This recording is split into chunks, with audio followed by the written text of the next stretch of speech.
L'apiculture est une activité courante dans la majorité des départements d'outre-mer. Son rôle est essentiel pour la biodiversité, mais elle est fragilisée par certaines pratiques agricoles ou d'aménagement du territoire. Pour valoriser la qualité des miels et la place des abeilles dans les écosystèmes, des études sont notamment conduites sur la diversité des pollens et la caractérisation des miels. Je suis apiculteur depuis 1985.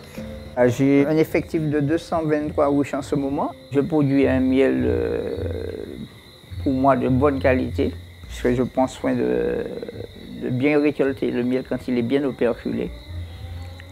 Je suis partenaire avec le parc naturel de la Martinique.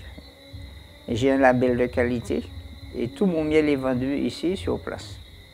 Souvent, l'apiculture a été une activité de loisir. Mais maintenant, nous voulons fixer des jeunes dans l'apiculture puisque c'est une filière que nous avons organisée, qui est maintenant filière reconnue, donc une profession où des jeunes peuvent s'installer. Et donc nous travaillons à une amélioration, une revalorisation du miel. Pour le moment, nous sommes en train de réfléchir à la possibilité d'avoir une marque d'identification. Pas forcément un label, mais déjà si on pouvait avoir un signe distinctif qui permet de reconnaître le miel guadeloupéen, ce serait une bonne chose.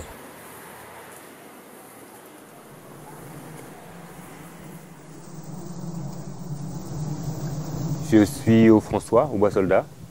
J'ai 120 ruches. Et bon, ça fait longtemps que je fais ça quand même. J'ai 30 années d'activité principale, quoi. Je ne fais que ça, quoi, l'apiculture.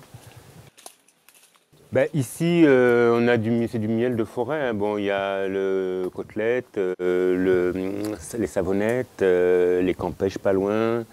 Il y a les quénétiers dans la période. Il y a, il y a beaucoup de lianes sauvages. Il y a certainement beaucoup de... Il y a des butinages qui se font, je pense, sur des plantes qu'on ne connaît pas. C'est un avantage, quoi, au niveau de la diversité florale, parce qu'en fait, c'est ce dont les abeilles ont besoin, quoi, puisque bon, ça leur permet d'avoir une diversité de pollen et d'essences florales, c'est ce qu'elles aiment, quoi. Toutes les lianes sont porteurs de pollen, de nectar. En période où il n'y a pas de fleurs, les lianes ont toujours des petites fleurs dessus. Les abeilles vont toujours trouver de quoi se nourrir.